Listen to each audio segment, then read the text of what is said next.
নমস্কাৰ ছাত্ৰ ছাত্ৰীসকল আজিৰ এই ভিডিঅ'টোত ক্লাছ 6 গণিতৰ তৃতীয় অধ্যায় জ্যামিতিৰ মৌলিক ধাৰণাসমূহ এইটো চেপ্টাৰৰ তোমাৰ অনুশীলনী 3B টো আলোচনা কৰিম। ইয়াৰ আগতে 3B ৰ আগত যিখিনি বেসিক লাগিছিলে তোমালোকক মই সেইখিনি ভালদৰে বুজাই দিছো। যদি তোমালোকৰ কিবা ডাউট আছে কমেন্ট কৰি জনাবা। তাৰ লগতে তোমাৰ অনুশীলনী 3A আৰু 3A ৰ আগত যিখিনি জানিবলগীয়া কথা আছিলে সেইখিনি মই অলৰেডি আপলোড কৰি থৈছো। তোমালোকে ভালদৰে চালে বুজি পাবা। এতিয়া আমি চাম অনুশীলনী 3B। বুজি পাইছা 3B প্ৰথম কোৱেশ্চনটো কি আছে চোৱা 3B আছে তোমাৰ তলৰ কিছুমান বক্ৰ চিত্ৰ দিয়া হৈছে ইয়াত কেইটামান বক্ৰ চিত্ৰ দিছে 7টা চিত্ৰ দিয়া আছে এইবোৰৰ পৰা খোলা আৰু বন্ধ বক্ৰবোৰ বাছি উলিওৱা এতিয়া তোমালোকক খোলা আৰু বন্ধ বক্ৰৰ বিষয়ে মই আগতে শিকাইছো তোমালোকে ইয়াৰ পৰা কি কৰিব লাগিব বাছি উলিয়াব লাগিব আৰু বন্ধ বক্ৰবোৰৰ অন্তৰ্ভাগত ৰঙেৰে বুলোৱা আৰু বন্ধ বক্ৰ যিকিটা আছে ইয়াত ভিতৰত ৰং কৰিব দিছে এতিয়া তোমালোকে গম পোৱা খোলা বক্ৰ হ'ব লাগিলে কি হ'ব ইয়াৰ প্ৰান্তবিন্দু দুটা বেলেগ বেলেগকৈ থাকিব লাগিব ইয়াত দেখিছা এটো W দৰে হৈ আছে সো ইয়াৰে এটা প্ৰান্তবিন্দু ইয়াত আৰু এটা ইয়াত অৰ্থাৎ এটো কি হ'ব খোলা বক্ৰ ঠিক তেনেকৈ এটো এটা তোমাৰ বহুবস্তুত চোৱা ইয়াত তিনিডাল ৰেখাখণ্ড আছে আৰু গোটেইকেইটা লগ লাগি আছে অৰ্থাৎ এটো হ'ব তোমাৰ বন্ধ বক্ৰ ঠিক তেনেকৈ তোমাৰ এইটো চিত্ৰত তোমালোকে যিকোনো এটা বিন্দু লৈ পিনে যদি আঁকিবলৈ ষ্টাৰ্ট কৰা আকৌ সেই গৈ পিনে আৰু এটা হেতু বিন্দুতে লগ লাগিব সো এটো হ'ব তোমাৰ বন্ধ বক্ৰ 4 নম্বৰত চোৱা এটো তোমাৰ খোলা বক্ৰ 5 নম্বৰত এটো তোমাৰ এলৰ দৰে কি আছে এটো খোলা বক্ৰ আৰু ইয়াৰ প্ৰান্তবিন্দু দুটা বেলেগ বেলেগ কি আছে ঠিক তেনেকৈ তোমাৰ 7 নম্বৰত দেখিছা এটো গোটেইখিনি ক্লোজ হৈ আছে ইয়াত এনেকৈ আহি পিনে বন্ধ বক্ৰ এটো সো ইয়াত প্ৰান্তবিন্দু দুটা কি হৈছে লগ লাগিছে বুজি পাইছা এতিয়া মই তলতে ইয়াত লিখি দিব পাৰিম খোলা বক্ৰ ইয়াত খোলা বক্ৰ কি হ'ব 1 নম্বৰটো হ'ব তাৰ পিছত তোমাৰ 4 নম্বৰটো হ'ব 5 নম্বৰটো হ'ব 6 নম্বৰটো হ'ব বুজি পাইছা তাৰ পিছত বন্ধ বক্ৰ কি হ'ব তোমাৰ বন্ধ বক্ৰ হ'ব তোমাৰ 2 নম্বৰটো তাৰ পিছত তোমাৰ 3 নম্বৰটো 2 3 আৰু 7 নম্বৰটো পাইছা বুজি সো এইগিটা দিয়া আছিল এতিয়া ইয়াৰ ভিতৰত ৰং কৰিব দিছে ৰং কৰিব তোমালোকে পাৰিবা নিশ্চয় মই যদি ইয়াৰ ভিতৰত ৰং কৰি দিও কি হ'ব চোৱাচোন ইয়াৰ ভিতৰত এনেকুৱাকৈ তোমালোকে ৰং কৰি দিবা চিত্ৰটো তোমালোকে বেলেগত আঁকি লবা আঁকি পিনে ৰং কৰিবা কিতাপত ৰং কৰিলে কি হ'ব ৰং কৰিব পাৰিবা কিন্তু কিতাপখন লেতেৰা হৈ যাব সো তোমালোকৰ চইচ এটো মই ইয়াতে তোমালোকক ৰং কৰি মিনি দেখুৱাই দিছো অন্তৰ্ভাগত ইয়াত ভিতৰত ৰং কৰিব দিছে মোৰ অলপ বাহিৰত যাব পাৰে অলপ কোৱেশ্চনটো এটো তোমাৰ ৰং কৰিব লাগিব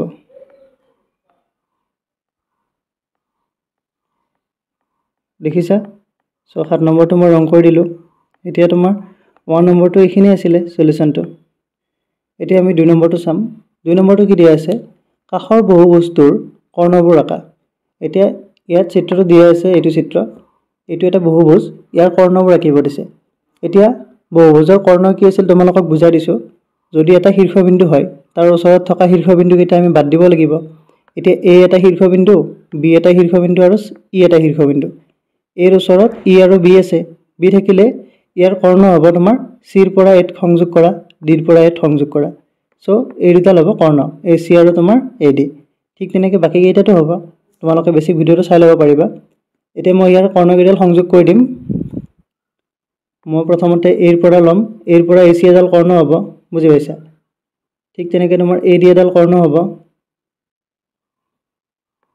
AD এডাল কৰ্ণ হ'ব এটো অলপ লৰি গৈছে সো তোমালোকে কৰ্ণকেইডাল স্কেল ব্যৱহাৰ কৰি আঁকিবা মই ইয়াত স্কেলে ব্যৱহাৰ কৰি লও নহলে কি হ'ব তোমাৰ পইণ্টটো বেলেগত লাগি যাব যাই পিনে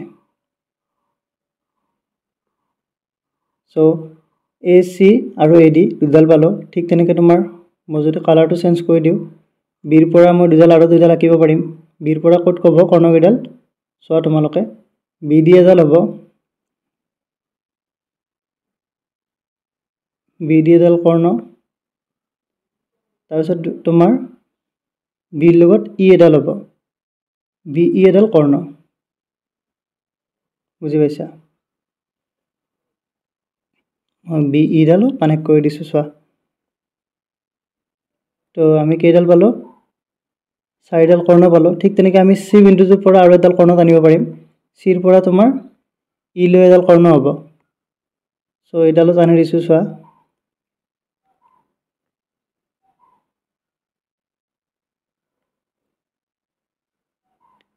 চি ই এডাল কৰ্ণ পাইছা বুজি?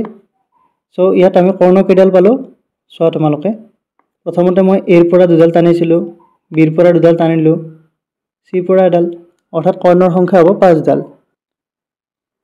আৰু তোমালোকৰ বহুভুজটো অলৰেডি ছাইডত মই কৰ্ণকেইডাল অংকন কৰিলোৱে, বুজি পাইছা? বহুভুজৰ কৰ্ণকেইডালে আঁকিব দিছিলে। চ' মই বহুভুজৰ কৰ্ণকেইডাল ইয়াতে আঁকি দিছোঁ। তোমালোকে এইখিনি কৰিব পাৰিবা। চ' 1 নম্বৰটো তোমাৰ অলৰেডি ক্লিয়াৰ হৈ গ'ল। ইয়াৰে এইখিনি ক্লিয়াৰ। 2 নম্বৰটো তোমাৰ কৰ্ণৰ সংখ্যা উলিয়াব দিছে। এনচাৰটো কি হ'ব? কৰ্ণৰ সংখ্যা কিমান হৈছে? ইয়াতে তোমাৰ কৰ্ণৰ সংখ্যা হৈছে তোমাৰ 5ডাল হ'ব কৰ্ণ ইয়াতে। এতিয়া কুৱেশ্যন নম্বৰ 3টো চাওঁ। কি দিয়া আছে? তলৰ চিত্ৰবোৰ সৰল চিত্ৰ আৰু সৰল চিত্ৰ নহয় এই দুই ভাগত তালিকাভুক্ত কৰা। এতিয়া ইয়াত এইবিলাক চিত্ৰ দিয়া আছে। চিত্ৰৰ লগতে তোমাৰ ইয়াত কেইটামান এলফাবেট দিয়া আছে, ইংৰাজী এলফাবেট দিয়া আছে। দিয়া থাকিলে ইয়াত কি কৈছে? সৰল চিত্ৰ হয় আৰু সৰল চিত্ৰ নহয় এই দুটা ভাগত ভাগ কৰিব দিছে। এতিয়া চোৱা তোমালোকে, সৰল চিত্ৰ কোনবিলাক হয় সেইবিলাক আমি অলৰেডি আলোচনা কৰিছোঁ। সৰল চিত্ৰৰ কি হয়? এবাৰতে আমি আঁকিব পাৰিব লাগিব, য'ত তোমাৰ কি হয় সৰল চিত্ৰ কটাকটি নকৰে আৰু আমি কলমটো নাডাঙাকৈ আঁকিব পাৰিব লাগিব। সেইবিলাক হ'ব তোমাৰ সৰল চিত্ৰ। এতিয়া ইয়াতে সৰল চিত্ৰৰ উদাহৰণ কি কি হ'ব চোৱা।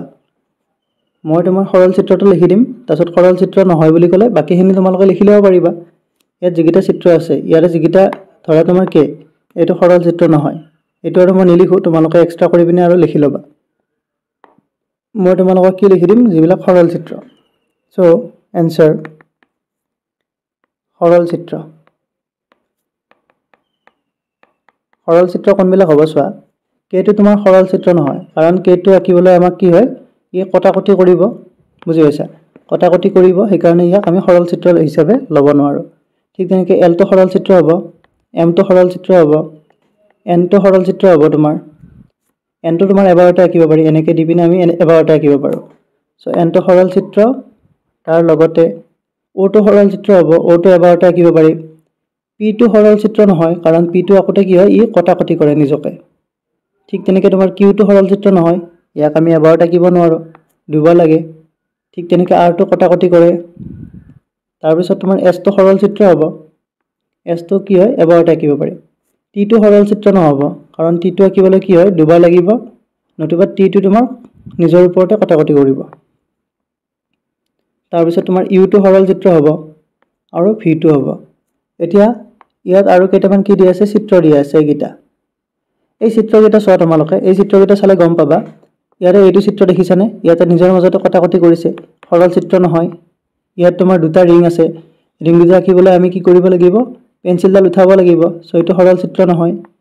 এইটো তোমাৰ কি দিয়া আছে? কলহ দিয়া আছে। চ' এইটো আঁকিবলৈ সৰল চিত্ৰ নহয়। এইটো আঁকিবলৈ আকোতে কি হয়? ইয়াত কটাকটি কৰিব। ঠিক তেনেকৈ ইয়াত ফুলটো দিয়া আছে, ফুলৰ কলি, এইটো তোমাৰ কটাকটি কৰিছে। ষ্টাৰটো আঁকিছে দেখিছা? ষ্টাৰটো তোমাৰ ভিতৰত কটাকটি কৰিছে। চ' এইকেইটা সৰল চিত্ৰ নহয়। সৰল চিত্ৰ হ'ব তোমাৰ এইটো আৰু এইটো। এইটো ষ্টাৰ আকোতে তোমাৰ কটাকটি কৰা নাই, আৰু এইখন চামুচ হয়তো, এইখন আকোতে তোমাৰ কি হয়? কটাকটি হোৱা নাই। চ' তোমালোকে এইটা চিত্ৰ আঁকি দিবা, এই দুটা। মই ইয়াত নিজাকৈ লিখি দিছোঁ আৰু অলপ। এইটো দেখিছা? চামুচখন হোৱা নাই, মোৰ ছবিবিলাক বহুত বেয়া হয়। চ' ইয়াতে ষ্টাৰটো মই আঁকি দিছোঁ বাৰু, বেয়াকৈ হ'লেও। চ' এইটো দেখিছা? এইটো ষ্টাৰটো তোমাৰ কি হৈছে? সৰল চিত্ৰ হৈছে এইটো। মোৰ এইটো ভাল হোৱা নাই বাৰু চিত্ৰটো, তোমালোকে ভালদৰে আঁকি ল'বা। 3 নম্বৰটো বুজি পালা। এতিয়া আমি চাম 4 নম্বৰটো। 4 নম্বৰটো কি দিয়া আছে চোৱা। কাষৰ বন্ধ বক্ৰটোৰ পৰা, এইটো তোমাৰ বক্ৰ দিয়া আছে, এইটো বন্ধ হৈ আছে, দেখিছা তোমালোকে? এই বন্ধ বক্ৰটোৰ পৰা কি কৈছে?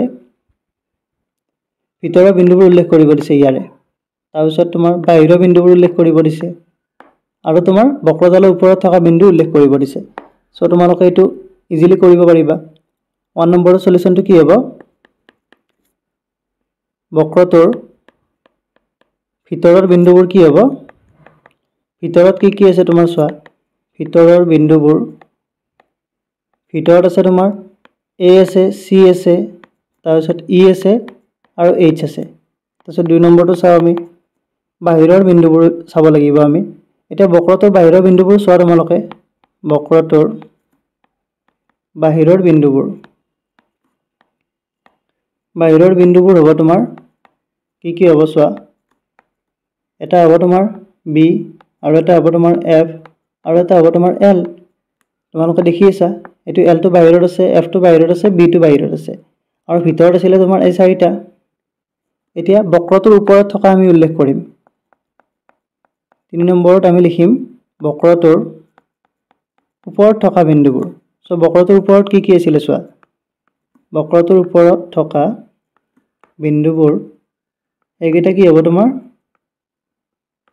এইকেইটা হ'ব তোমাৰ এটা হ'ব তোমাৰ D এটা হ'ব তোমাৰ K আৰু এটা হ'ব তোমাৰ G ইয়াত দেখিছা এটো D K আৰু G এই তিনিটা কি হৈছে বক্ৰটোৰ ওপৰত আছে সো 4 নম্বৰটো এইখিনিয়ে এতিয়া আমি 5 নম্বৰটো চাও 5 নম্বৰত তোমাৰ চোৱা মই চিত্ৰকেইটা এক্সট্ৰা কৰি সাইডত লিখি লৈছো যাতে তোমালোকৰ বুজি পোৱাত একেবাৰে ইজি হয় প্ৰথম কৈছে কোৱেশ্চনটো চোৱা তলৰ চিত্ৰ 1 আৰু 2 বহুভুজ দুটাৰ ক্ষেত্ৰত ইয়াতে দুটা বহুভুজ দিছে এটো এটা 1 চিত্ৰ 1 আৰু এটো চিত্ৰ 2 এই দুটা বহুভুজ দিয়া আছে এতিয়া এই নম্বৰত কি কৈছে শীৰ্ষবিন্দুবোৰৰ নাম লিখা শীৰ্ষবিন্দু ইয়াত কেইটা আছে চাৰিটা আছে ইহঁতৰ নাম লিখিব দিছে তাৰপিছত বাহুবোৰৰ নাম লিখিব দিছে এই তোমাৰ চতুৰ্ভুজটোৰ এটো বহুভুজ ইয়াৰ নাম তোমাৰ চতুৰ্ভুজ এটো পিছত পাবা কিন্তু এই বহুভুজটোৰ বাহুবোৰৰ নাম লিখিব দিছে কৰ্ণবোৰৰ নাম লিখিব দিছে কৰ্ণকেইডাল দিয়া আছে ঠিক তেনেকৈ আমি 2 নম্বৰ চিত্ৰটোৰ কি কৰিব লাগিব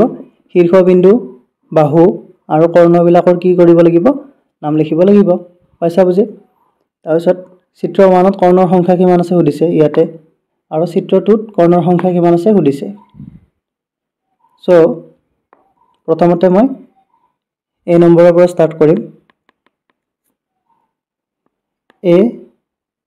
এইটো তোমাৰ প্ৰথম চিত্ৰ 1ৰ বাবে চাও আমি চিত্ৰ 1ৰ বাবে চোৱা শীৰ্ষবিন্দু কি হ'ব চোৱা শীৰ্ষবিন্দুবোৰ হ'ব তোমাৰ A B C আৰু D ঠিক তেনেকৈ তোমাৰ চিত্ৰ 2ৰ বাবে 1ৰ বাবে বাহুবিলাক কি হ'ব বাহুবোৰ হ'ব এটা হ'ব তোমাৰ AB এটা হ'ব তোমাৰ BC এটা হ'ব তোমাৰ CD এটা হ'ব তোমাৰ AD 3 নম্বৰত কি দিয়া আছে কৰ্ণবোৰ এতিয়া চিত্ৰ 1ৰ কৰ্ণবোৰ কি হ'ব কৰ্ণ ইয়াত দুডালে আছে এটা হ'ব তোমাৰ AC আৰু এটা হ'ব তোমাৰ BD বুজি পাইছা নিশ্চয় ঠিক তেনেকৈ আমি এই নম্বৰত আমি আৰু এটা পাম চিত্ৰ 2 পাম সো চিত্ৰ 2ৰ বাবে চাও আমি এতিয়া চিত্ৰ 2ৰ বাবে